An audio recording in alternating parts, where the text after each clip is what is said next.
today we're going to make a very easy 3-ingredient chocolate fudge. All you need is chocolate chips, a little bit of vanilla, and of course some Eagle brand condensed sweetened milk. Make yourself a double boiler pot with water in it. You're going to melt everything down in your bowl, put your chocolate chips, put your Eagle brand, melt everything down at the very last minute. You're going to add your vanilla, and you're going to go ahead and put it into a standard 6x9 pan lined with parchment paper. So I'll show you guys how to do this. So now that you've got a boiling pot of water here, or a rolling boil, you're going to take your pot, put your bowl inside this boiling pot of water. You're going to add 3 cups of regular old chocolate chips. Let that start to melt down. And go ahead and even at this point, I've even added my Eagle brand in there.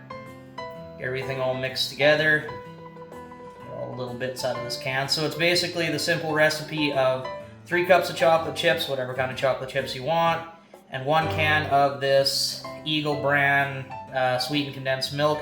This is a 300 milliliter can.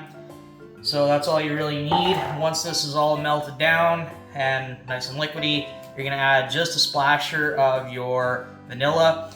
You can add nuts and whatever else you want to it. I never do.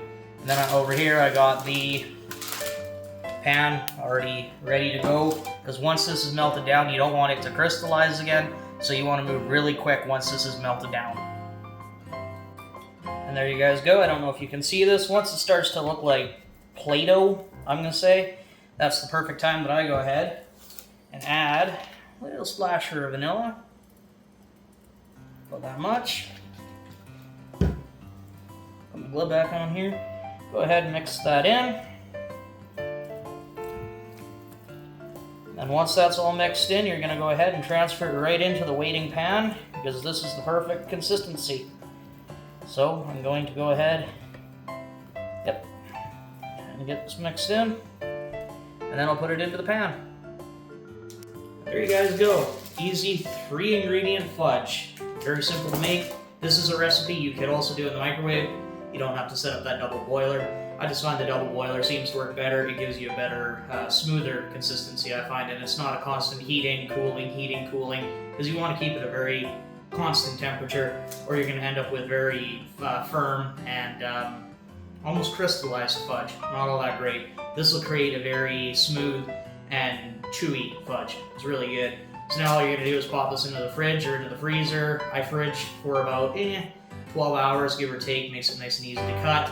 And then you can just go ahead and store it in the freezer for a couple of months, if it lasts that long. Alright guys, it's been a couple of hours and the fudge has been sitting in the fridge. Now we're ready to unwrap it and cut it in small cubes. The beauty thing about using parchment paper, it literally just pops right out. You can reuse this parchment paper a couple of times. There you go. One big block of fudge.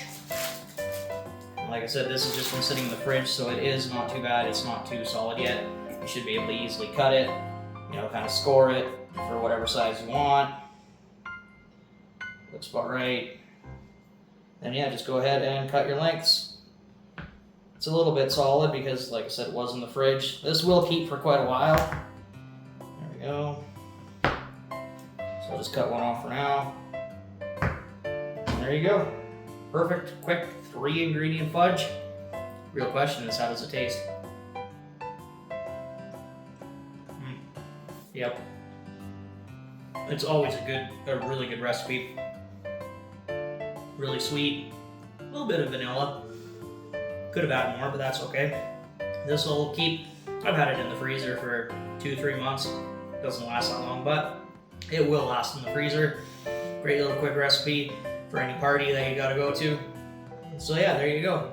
Don't forget to like, subscribe, and follow me on YouTube for more of these quick, easy recipes. And thanks for tuning in, guys. See you next time.